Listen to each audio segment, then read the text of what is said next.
In April 2013, the Next Generation Science Standards were released to give teachers a framework to base their entire revamped, project-based curriculum around. Why? Is it because we weren't making enough geniuses? No. Students were just confused and struggled with comprehension between listening to Mr. So-and-so writing notes on the chalkboard and watching the same old videos in class. Students started giving up in science. They were more interested in playing video games with their... Learning just wasn't a priority. Remember the Oregon Trail? No, not your great-grandma's Oregon Trail. Yeah, this one. It gave students a very clear goal. Make it from point A to point B with these supplies and without someone dying from cholera. We had done it. The golden age of teaching. Computer games were going to be the next wave of the future. Students will be successful. Their brains were finally getting the workout they needed. Or were they? Did it just lead to kids becoming addicted to video games? Were the heroes of old going to become history, replaced by these electronic idols from the commercial kingdom? Surely there must be a better way.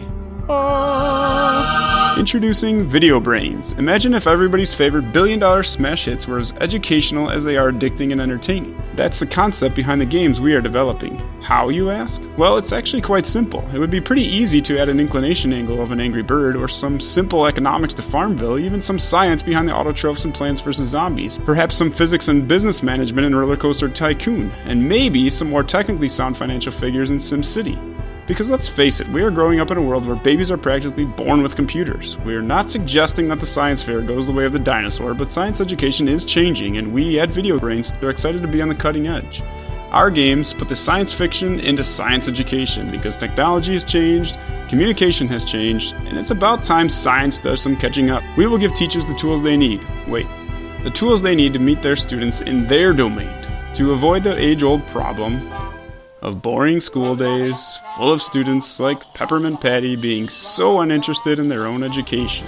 Instead, students with video brains will be engulfed in a world where learning takes place almost without them even knowing it, in scenes that resemble games they spend hours not doing homework, but now they are.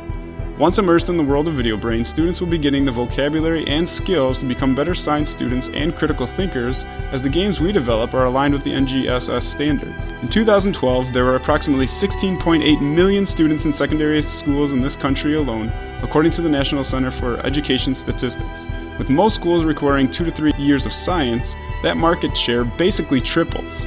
According to Forbes, video game developers snatched up $7.8 billion in ed tech in 2013.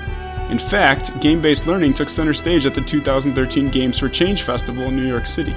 According to Robin Hunicke, game designer and co-founder of Phenomena, who has done work on The Sims at Electronic Arts, there is no time like now for video games to become intentional. At Video Brains, we recognize this and intend to do something about it. With our combined 15 years of teaching high school and community college science and over 6 decades of video game experience, we are confident that nobody else can shine in the educational video game world like we can. At Video Brains, we might not be curing cancer, but we could very well be creating the ones who do.